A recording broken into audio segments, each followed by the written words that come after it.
Сәлем құрметті көрерменім. Менің каналыма қош келдіңіз. Сіздермен бірге Азиза. Мен бүгін сіздерге минимум заттардан осындай көрінісі әдемі, тәбетті ашатын, дәмі өте керемет пиязды нанның рецептімен бөлісемін. Менімен бірге болыңыздар. Видео ұнаса соңында лайк басып, тіркеліп кетуді ұмытпаңыздар. Ол үшін бізге қажетті заттар: 400 грамм су. Барлық заттарды өз отбасыңыздың құрамына қарай өзгертіп алсаңыз болады. Бізге қажетті заттар: жылы су, тұз және ашытқы, құрғақ ашытқы болды. Артық ештеме қажеті жоқ. Осы заттардан жұмсақ қамыр илейміз. Қамыр қолға жабыспайтындай болу керек, бірақ жұмсақ болу керек. Бұл дайын қамырымызды 1 сағат бетін жауып, жылы жерге қоямыз. Қамырымыз көтерілген соң осылай домалақ бөліктерге бөліп, тағы да 5 минутқа бетін жауып қоямыз. Бұл аралықта біз пияздарымызды тураумен айналысамыз. Менде 1,5 дана пияз кетті. Пиязды да өзіңіздің қалауыңыз бойынша ала бересіз. Аз немесе көп қосуға болады. Пияздарымызды осылай ұсақтап турап аламыз. Төрт бұрыштарға бөліп.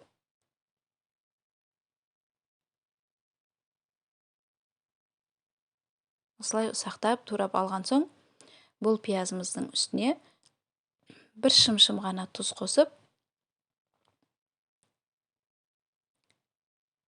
1 шымшым ғана, көп емес. Осылай 1 шымшым ғана тұз қосып, кішкене араластырып жібереміз, кішкене езгілеп жібереміз. Нанымыз піскен кезде пияздары кішкене езіліп, әдемі болып шығады. Осылай сосын мен бұны 2 бөлікке бөліп алдым, 2 нанға арналған етіп. Домалақтаған қамырымызды оқтау ештеме керегі жоқ, жай ғана қолдың көмегімен осылай кішкене жұқартып аламыз. Пиязымызды саламыз, кішкене қолымызбен тегістеп бүкіл жеріне бірдей пияз бару үшін. Сосын осылай үлкен-үлкен етіп рулет жасаймыз, орап.